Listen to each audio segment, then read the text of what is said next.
वैसे ही बहुत कम है, 2 अध्यायों में है। फिर भी चूंकि राम कथा पे ही समापन किया था, वहीं से श्री गणेश करते हैं। लेकिन आप सावधान हो जाएं, क्योंकि कम समय में जब कोई बात की जाए ना तो सावधान होकर सुनना पड़ती है। रामायण में ही लिखा है, थोड़े मैं सब कहूँ बुझाई, सुनऊँ तात मति मन चित लाई। जब संक्षेप में बात हो तो थोड़ा सावधान से सुनना चाहिए। अब राम कथा तो आप ऐसे समझ लो कि आदौ राम तपो वनादि गमनम हत्वा मृगा कांचनम वैदेही हरणम समुद्र तरणम लंकापुरी दाहनम पश्चात कुंभकर्ण आदि हननम एतत् श्री रामायण तो हो गई। अब ऐसे ही भागवत सुनाए,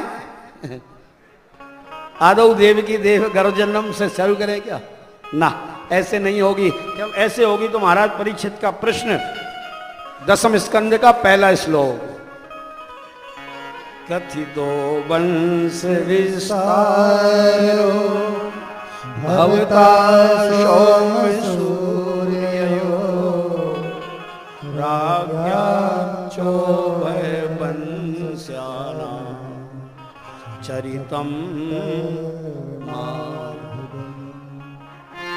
कथितो वंश विस्तारो, अभी तक महाराज आपने जो कथाएं की वंशों की, कहीं विस्तार से कहीं संक्षिप्त मैंने सुना, पर मैं जिन गोविंद के चरित्र सुनने बैठा हूं उनको आप चटपट मत कर देना राम कथा की जैसे, इनको तो आप विस्तार से सुनाइए। तो महाराज परीक्षित से सुखदेव जी बोले विस्तार से तो सुनाएंगे, पर आपको कथा सुनते सुनते 4 दिन हो गए। आज कौन सा दिन कथा का? कथा में भी चौथा ही था। आपको 4 दिन हो गए और खाने की जो कौन कहे, आपने पानी भी नहीं पिया है। सुखदेव जी ने पानी भी नहीं, तो परीक्षित ने पानी नहीं पिया था, बिना जल के आमरण अन्न सन लेके कथा सुन रहे थे। अब बताओ, एक परीक्षित है वो क्या कह रहे हैं कि आप मेरे खाने पीने की चिंता मत करो, कथा विस्तार से कहो। और एक आपका सब मन है वो क्या कह रहा है, गुलाब जामुन खा के बैठा है, फिर भी कहेगा 1:30 बज गया, 2:30 कितना बज गया, हमने तो घड़ी नहीं देखी है, 2 बजने वाले हैं महाराज, पच गए गुलाब जामुन तो जल्दी करो बोले। महाराज परीक्षित का प्रश्न उनकर सुखदेव जी बोले, राजन मथुरा मंडल के राजा थे उग्रसेन, जिनका बेटा कंस बड़ा दुष्ट निकल गया, अपने पिता को ही बंदी गृह में डाल के खुद राजा बन बैठा। फिर देखा कि पिता को जेल में डालने से छवि खराब हो गई है, अपनी चचेरी बहन देवकी का विवाह वसुदेव जी के साथ किया और खुद ही उसको विदा करने लगा। अपनी छवि सुधारने के लिए सारथी बन के जा रहा है। देवताओं ने सोचे तो गड़बड़ हो गई, तो आकाशवाणी हो गई, दुष्ट कंस तू जिसको खुशी खुशी विदा कर रहा है ना, इसी का 8वां लाल और 13 होगा काल। कंस अपनी असलियत पे आ गया, देवकी को बाल पकड़ के रथ से नीचे गिरा दिया, खट गिर के मारने लगा। वसुदेव जी ने हाथ पकड़ लिया, भैया कंस ये तेरी बहन है, इसके गर्भ से मेरा काल होगा। तो कहा कि देख ऐसी मांगलिक बेला पर इसके हाथों की मेहंदी नहीं छूटी और तू मारेगा, लोग क्या कहेंगे तेरे। बात है काल की, तो इसके गर्भ से होगा, जो बालक होगा वो ना काल होगा, ये खुद नहीं है ना काल। बोले ना, इसको क्यों मारता है, तो मेरे को जानता है। वसुदेव कभी झूठ नहीं बोलते थे, सत्यवादी थे, सब जानते थे। कंस भी जानता था इस बात को कि ये सत्यवादी है। तो मेरी तो धर्मपत्नी है, मैं इसका बालक लाकर तेरे को दे दूंगा, उसी को मार देना, इसको क्यों मारता है। बात कंस की समझ में आ गई। तो महाराज कंस ने उनको छोड़ दिया, पर कारागृह में डाल दिया। अब कालांतर में वसुदेव के जब बालक हुआ, वसुदेव अपनी सत्यता के आधार पर उस कलेजे के टुकड़े को भी कंस को ले जाके सौंप दिया। कंस को उसको नवजात बालक को देखा, बोला नहीं नहीं इसको तो ले जाओ, मेरे को तो 8वें से मतलब। अब ले गया, देवताओं ने सोचा ये तो दया दिखा रहा है, फिर भगवान कैसे आएंगे, इसके पाप का घड़ा तो भरना चाहिए। नारद जी को बुलाया, नारद जी आपको गुरु मानता कंस, जाओ कुछ गड़बड़ करो वहां जाके, उसके आपके चेले का मति भ्रमित करो। नारद जी एक कमल का फूल घुमाते हुए आ गए हाथ में। कमल में जो पंखुड़ियां होती हैं ना, 8 होती हैं, अष्टदल कमल लेके आ गए घुमाते हुए। कंस से बोले, कंस इसको देख रहे हो, क्या है मेरे हाथ में? बोले महाराज, कंस बोला ये तो देख रहा हूं, आपके हाथ में कमल है, और अब तो भारतवर्ष में यही खिल रहा है। बोले सब जगह भारतवर्ष में यही खिल रहा है, थोड़ा दक्षिण की कमी है, हम लोग आके थोड़ा पूर्ति करेंगे, इधर भी प्रयास होगा, अगली बार इधर भी खिलेगा। तब महाराज कंस बोले वो तो ठीक है, पर एक बात बता, इनकी पंखुड़ियों को गिन के बता कि इसमें 8वीं कौन सी है। 8 पंखुड़ियां, मैं थोड़ा कंफ्यूज हो गया। कंस बोला अभी बता देता हूं।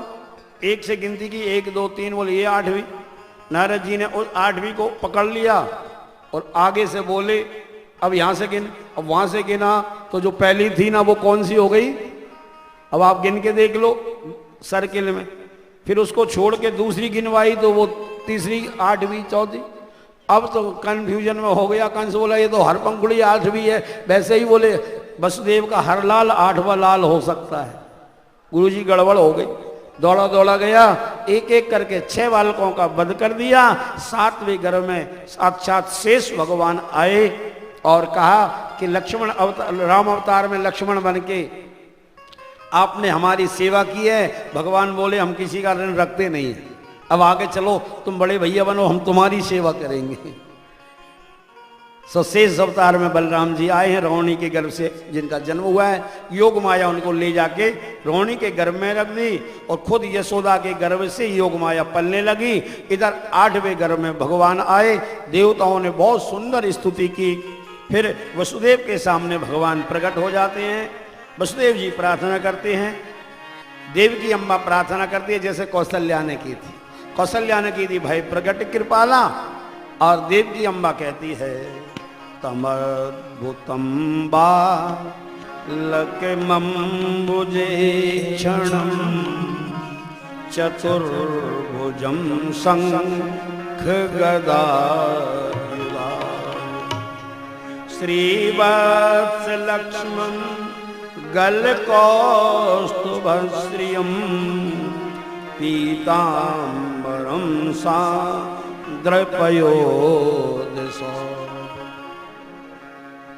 वसुदेव देव की स्तुति करते हुए कहते हैं प्रभु आप तो अद्भुत बालक बन के आए। तमद्भुतम बालक अम्बुजे क्षणम। भगवान बोले क्या अद्भुत है? बोले बालक 2 हाथ का बन के आता है, आप चतुर्भुजम। बालक के वस्त्र नहीं होता है, आप पीताम्बरम, पीताम्बर धारण करके आए, हाथ में शंख गदा चक्र पद्म है। अब क्या करो? बोले तजो तात यह रूप कीजिए शिशु लीला अति प्रिय शीला। तो का लीला तो करेंगे, बालक बनेंगे, पर कुछ बातों का ध्यान रखो। क्या?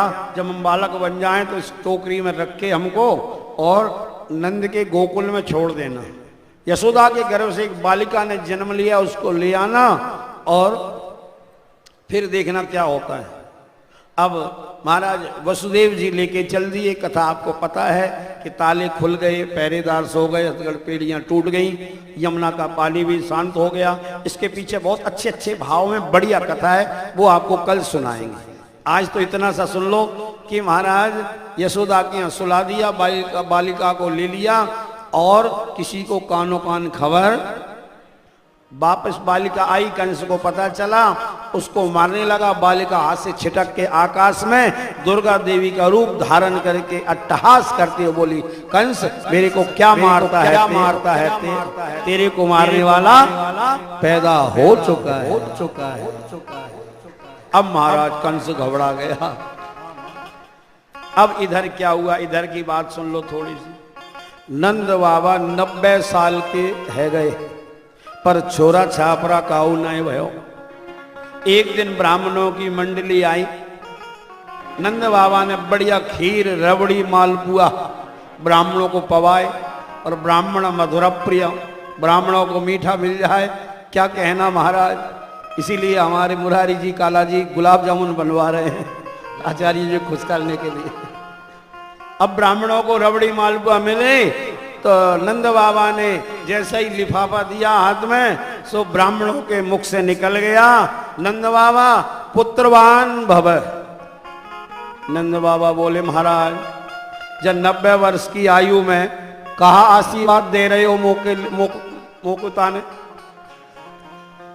देखो भाई नंद बाबा, हमने आशीर्वाद नहीं दिया तो निकल गया, तो निकल तो गया, पर उम्र तो देखो, मैं 90 साल का है गयो, अब का पुत्र होगा, तुम पुत्रवान कह रहे हो। बोले बाबा अब निकल गया तो ये भी कुछ ठाकुर जी की इच्छा ही होगी।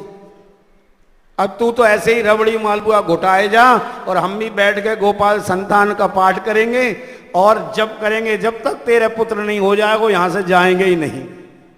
बाबा बोले यहाँ काऊबाद की कमी ना आए, 9 लाख गौएं हैं, अब तो खाए जाओ बढ़िया खीर रबड़ी मालपुआ, ब्राह्मण खाए जा रहे हैं, भंडारों करे जा रहे हैं, और माला फेरे जा रहे हैं। अब महाराज माला फेरने का असर हुआ, यशोदा मैया गर्भवती हुई, नंद बाबा बड़े खुशी हुए, दौड़े दौड़े अपनी बहन सुनंदा की आ गए। अरे सुनंदा तेरी भाभी गर्भवती है गई है। हाँ बाबा। ओ तो सुनंदा बुआ भी दौड़ी दौड़ी आके 2 महीना पहले से ही डेरा लगा लियो। अब महाराज ब्राह्मण माला फेर रहे कि नंद बाबा के छोरा हो जाए, नंद बाबा भी ब्राह्मणों के साथ माला फेर रहे हैं। गोप ग्वालों ने कान से लगाया, बाबा तू का बात को मंत्र जप रहो है, ध्यान देखो। तो नंद बाबा क्या बोल रहे हैं, अवे तक तो भयो ना है, आगे को पतो ना है, अवे तक तो भयो ना है, आगे को पतो ना है। अब महाराज इस तरह माला चल ही रही थी कि ब्राह्मणों के आशीर्वाद का चमत्कार हुआ, और सुनंदा हुआ उधर से थाली बजाती हुई दौड़ती हुई चली आई कि नंद जी है गयो तेरे घर पे लाला है गयो, तेरे घर पे लाला है गयो। अब तो पूरे ब्रज में नंद बाबा ने कहा अरे नाई आ गया। हाँ बाबा क्या बात है, बोले लगा जाए ब्रज में दोहाई। काहे बात की दोहाई, सब गोपियों को कहना कि बधाई मेरे घर बेटे की बधाई लेने आए।